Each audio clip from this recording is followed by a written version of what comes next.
Russia. Yay, success! And then Tiananmen Square. We lost. But for a couple of years there, the people were winning. They were getting stuff done. Standing in front of tanks, for Christ's sake. Okay, there's this poem. So I wrote this poem in that moment, and then I wrote part 2 way later. So this was part 1, Berlin, 1989. We were in Berlin, the wall was coming down, it was the new year. Everywhere, people were shouting, everywhere the music was loud. Everyone sang loudly with Blondie in the tape deck, pumping like a fugitive in cover from the night, take it down the freeway like a rocket to the ocean.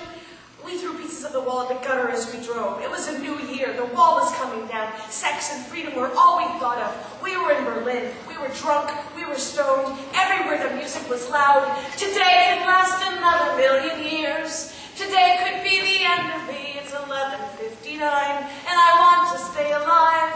I was in love with Nico, Birgit was in love with Georg, Mareike was in love with Ulf, Ulf was Birgit. Sex and freedom were all we thought of. Birgit kissed Georg, I kissed Nico kissed Mareike, I kissed Birgit. We all kissed Ulf at the stoplight while Blondie sang, it's getting late, I'm tired and I'd love to go, don't leave me here. Time is running out, take me down the highway like a rocket to the ocean we can run.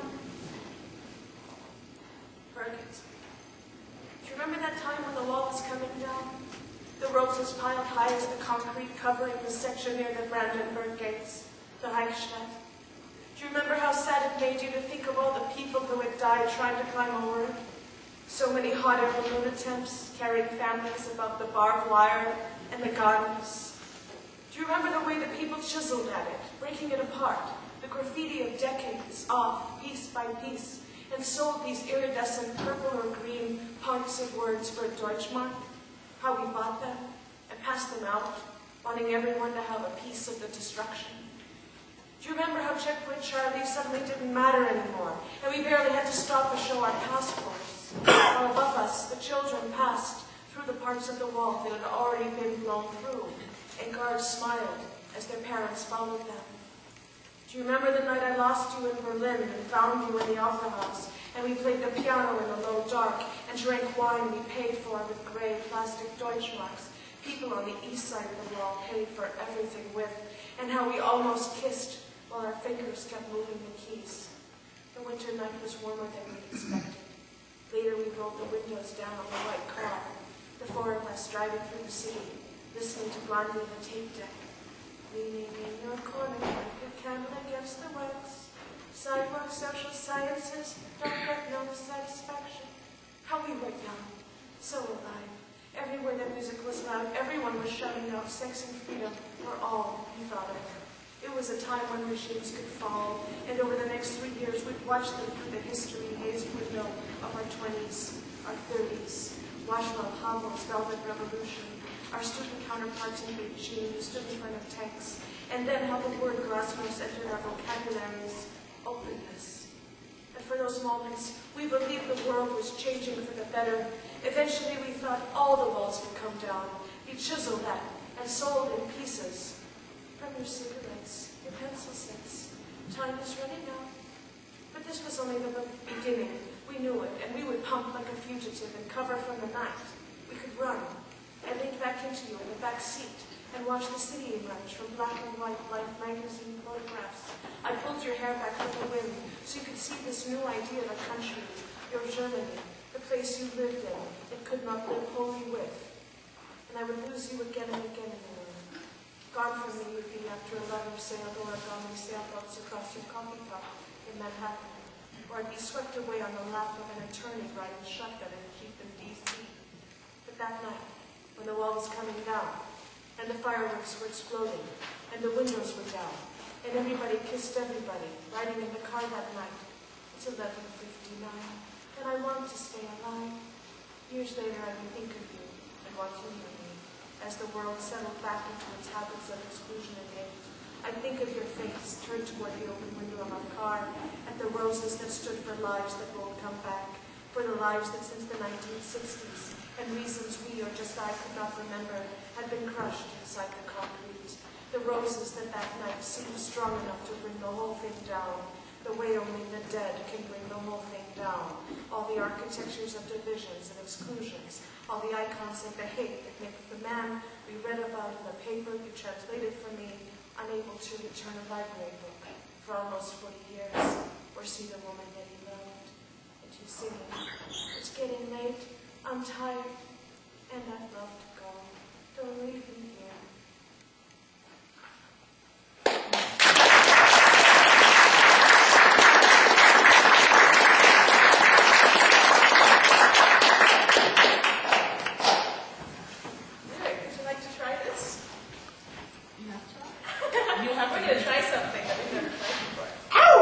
And while she's coming up here, the book that's up here is Look Up Asheville, and I wrote about 32 buildings in Asheville.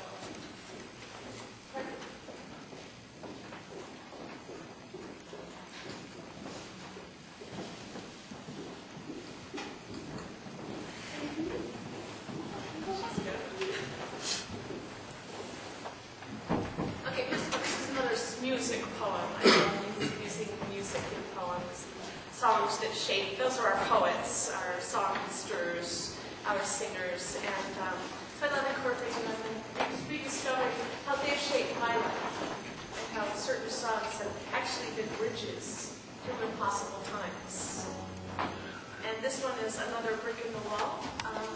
Yeah. Floyd, so I feel lyric is going to be playing that line, that bass line that goes through. And I grew up here in Asheville for the part of my growing up, and I went to that St. Genevieve Gibbons Hall School, which is now AB Tech. And this is about being there. Awesome, I got Derek too. I'm so happy. Aren't these guys amazing?